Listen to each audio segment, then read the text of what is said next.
जन्नत के पत्ते। हया, मुझसे बहुत लोग पजल बॉक्सेस खरीदते हैं। मैं हर एक की खबर अब्दुर्रहमान को नहीं करती और उसने तो मुझे अब्दुर्रहमान को बताने से मना किया था। तुम्हें इसलिए बता रही हूँ क्योंकि उसने सिर्फ अब्दुर्रहमान को बताने से मना किया था। आयशे ज़रा मुस्कुरा कर बोली। हया ने इस बात में गर्दन हिला दी और बाहर देखने लगी। बग्घी इस तरह बल खाती सड़क पर ऊपर चढ़ रही थी। वहाँ दोनों इतराफ में सरसब्ज ऊंचे दरख्त थे। मरी में उम्मन सड़क के एक तरफ ऐसे ऊंचे दरख्त होते थे और दूसरी जानिब खाई, मगर यहाँ दोनों जानिब ही घना जंगल था। बिलाखिर एक जगह बग्घी बान ने बग्घी रोक दी। आयशे नीचे उतरी और बग्घी के पीछे पड़ा संदूक से औजार का भारी थैला निकाला। हया और बहारें भी उसके पीछे उतरी। अब आगे उन्होंने पैदल चलना था। तुम चल लोगी? आयशे ने थैला उठाते हुए ज़रा फिक्रमंदी से उसे देखा। हाँ, मैं बेहतर महसूस कर रही हूँ, उसने धीमी मुस्कुराहट के साथ तसल्ली दी। बहारें सबसे आगे उछलती कूदती ज़रा लहक लहक कर कुछ गाती चल रही थी। कायनात वो है जिसे तुमने बनाया और सीधा रास्ता वो है जिसे तुमने दिखाया। बस कदमों को फेर दे अपनी रज़ा की तरफ। ऐ बुलंदियों के लब, ऐ बुलंदियों के रब।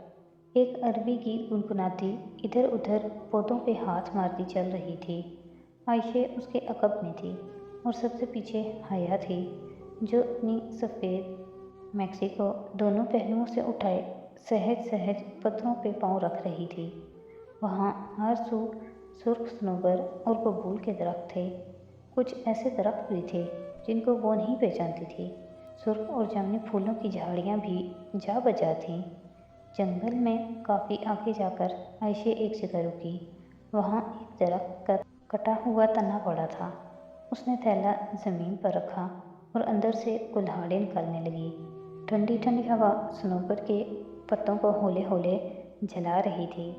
हया एक बड़े दरख्त से टेक लगाकर बैठ गई और आयशे को कटे हुए तने पे कुल्हाड़ी से ज़रब मारते देखती रही। उसकी इतने दिनों की थकन, निकाहत और बेईमानी हलीमा आंटी के शीशे के प्याले में रह गई थी। वो खुद को बहुत हल्का फुल्का और ताज़ा दम महसूस कर रही थी। नया चेहरा, नई रूह, नई जिंदगी। बहारी भी उसके साथ आकर बैठ गई। हया के बाल हवा से उड़कर उसके चेहरे को छूने लगे। उसने अपने छोटे छोटे हाथों से नरमी से उनको समेटा। तुम्हारे बाल कितने खूबसूरत हैं हया। उसने गर्दन जरा सी मोड़कर मुस्कुराते हुए बहारे को देखा। वो बहुत महवियत से उसके बालों पे हाथ ऊपर से नीचे फेरती कह रही थी, मेरा भी दिल चाहता है कि मेरे बाल इतने ही लंबे और मुलायम हों और मैं इन्हें ऐसे ही खोलूं, मगर जोर से कहते कहते उसका चेहरा बुझ गया। मगर आयशे कहती है, अच्छी लड़कियां बाल खोलकर नहीं निकलती। बहारे की बात पर उसने एक नज़र आयशे को देखा, जो कोट की आस्तीनें मोड़े रुकू में झुकी लकड़ी पे कुल्हाड़ा मार रही थी। ये ज़रब के बाद वो सीधी हुई। हर ज़रब के बाद वो सीधी होती, पेशानी पर आया पसीना आस्तीन से पोंछकर और फिर से झुक जाती। वो तुम्हें मना करती है? नहीं, वो कहती है, बहारे तुम्हारी मर्ज़ी, जब तुम में हया न रही तो जी चाहे करो। उसने आयशा के खफकी भरे अंदाज की नकल करके दिखाई। तुम सारी दुनिया में सबसे ज़्यादा आयशा की बात मानती हो? नहीं, पहले अब्दुर्रहमान की, फिर आयशे की। तुम अब्दुर्रहमान को पसंद करती हो बहारे? वो अपनी हैरत छुपाते हुए इस्तफसार करने लगी। क्या ये बहनें अब्दुर्रहमान की शोहरत नहीं जानती, या ये उसे लोगों से ज़्यादा जानती हैं? बहुत ज़्यादा। वो है ही इतना अच्छा। वो उसके बालों को हाथों में लिए हुए बहुत मोहब्बत से कह रही थी।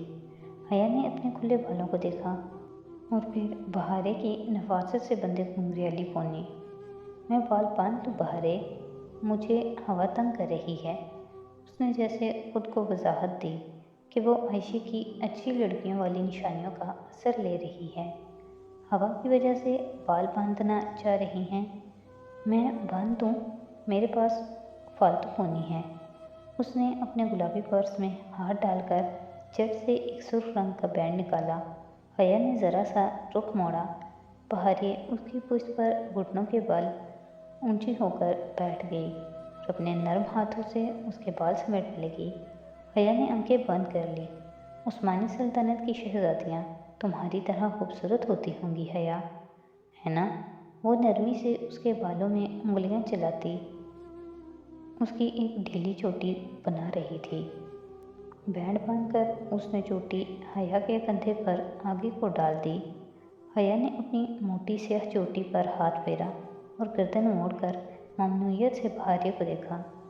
میری اماں کہتی ہیں کہ میں اتنی خوبصورت نہ لگتی اگر میں اپنی گرومنگ پہ اتنی محنت نہ کرتی۔ تمہارا اور عائشہ کا شکریہ، ورنہ میرے بال نہ بچتے۔ دوست کس لیے ہوتے ہیں؟ بہاریہ نے مسکرا کر شانے اچکائے۔ اس نے اور عائشہ نے کن جوکھوں سے ان کے بالوں میں ویکس اتاری تھی، یہ روزات بہاریہ اسے سنا چکی تھی۔ ویکس بال تب ضائع کرتی اگر کھینچ کر اتاری جاتی، جبکہ انہوں نے اس کو پگھلا کر نرم کر کے اتارا تھا۔ اچھا، اپنا پزل باکس دکھاؤ، میں اس کی پہلی دیکھوں۔ بہاریہ گل نے سر ہلا کر بیگ سے باکس نکال کر اسے تھمایا۔ اس کا گلابی بیگ ایک زنبیل تھی جس میں ہر ایک چیز ہوتی تھی۔ بہاریہ، تم نے حیا کا گفٹ نہیں بنایا؟ عائشہ نے ہاتھ روک کر رکوع میں جھکے جھکے سر اٹھا کر خفگی سے اپنی بہن کو دیکھا۔ اوہ ہاں، میں ابھی آئی۔ بہاریہ ماتھے پر ہاتھ مارتی اٹھی، بڑے تھیلے میں سے ایک ٹوکری نکالی اور درختوں کے درمیان اچھلتی پھدکتی آگے بھاگ آئی۔ عائشہ واپس کام میں مصروف ہو گئی۔ حیا سر تنے سے ٹکائے باکس کو چہرے کے سامنے لا کر دیکھنے لگی۔ اس کے ڈھکن پر انگریزی میں چند فقرے کھدے تھے جو ایک نظم تھی۔ A creamy eye in silver chest, sleeps in a salty depth, rises from a prison again, shine as its veil in slain۔ Puzzle box کے کوڈ میں 5 چوکٹے بننے تھے۔ حیا نے 3-4 دفعہ اس نظم کو پڑھا تو اسے وہ 5 حروفی لفظ سمجھ آ گیا جو اس باکس کی کنجی تھا۔ پہلی آسان تھی، مگر ظاہر ہے وہ بہاریہ کو جواب نہیں بتا سکتی تھی۔ وہ بہاریہ کا تحفہ تھا اور وہ اسے خود ہی کھولنا تھا۔ مگر کون لکھتا ہے یہ نظمیں، یہ پہیلیاں؟ باکس گود میں رکھے اس نے آنکھیں موند لیں۔ اس کے جسم کا سارا درد دھیرے دھیرے غائب ہو رہا تھا۔ ہر سو میٹھی نیند تھی۔ بہت دنوں بعد اس پہ سکون سا چھا رہا تھا۔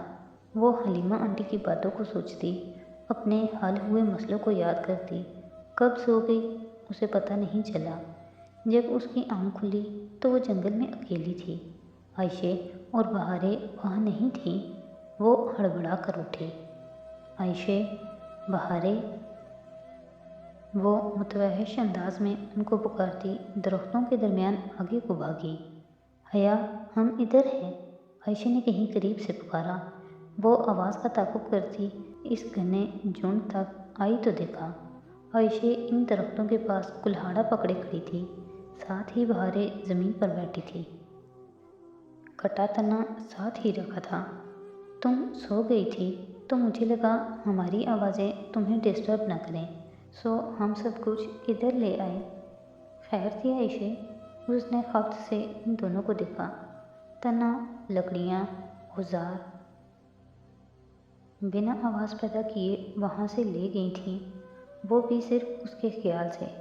اسے ان 2 پریوں کی طرح معصوم لڑکیوں پہ بے حد پیار آیا۔ تم بتاؤ، تمہاری طبیعت کیسی ہے؟ بہت بہتر۔ وہ بہاریہ کے ساتھ خشک گھاس پہ بیٹھ گئی۔ بہاریہ کی گود میں سفید پھولوں کی لڑی رکھی تھی۔ وہ دونوں ہاتھوں میں ایک موٹی سبز ٹہنی پکڑے اس کے دونوں سرے ملا کر ان کو باندھ رہی تھی، یوں کہ وہ ایک گول سبز رنگ بن گیا تھا۔ تم کیا کر رہی ہو؟ تمہارا گفٹ بنا رہی ہوں۔ तुम्हें पहेली समझ में आई? फ़ौरन ही आ गई थी। बहुत आसान थी। वो कम से कम उसके लिए उसे किसी फ़िलासफ़र के गिद्धों और कुत्तों वाले अक़वाले ज़रिए नहीं पढ़ने पड़े थे। आयशा की भी समझ में आ गई थी, मगर ये मुझे नहीं बताती। ठीक करती हूँ, ये तुम्हारा तोहफ़ा है और तुम्हें खुद निकालना है। तोहफ़ा खुशी के लिए होता है। अगर तुम इसे खुद बूझ कर निकालोगी तो तुम्हें असली खुशी होगी, वरना तोड़ कर भी निकाल सकती हो, आयशा ने कहा। आयशा ठीक कह रही है। वैसे ये पहेलियाँ कौन लिखता है? अब्दुर्रहमान के पास हर काम के लिए बहुत से बंदे होते हैं। उसने किसी से लिखवाई होगी। बहारे ने शाने उठा कहा। गोया अब्दुर्रहमान से बहुत मोहब्बत और अक़ीदत के बावजूद उसका ख्याल था कि वो उसने खुद नहीं लिखी थी। तो फिर शायद डोली ने बहारे बहुत महारत से सफ़ेद फूलों की लड़ी को सब्ज़ टहनी पर लपेट रही थी, यहाँ तक कि सब्ज़ रंग एक सफ़ेद फूलदार हल्के में तब्दील हो गया। तो उसने दोनों हाथों से वो ताज हया के सर पे रखा।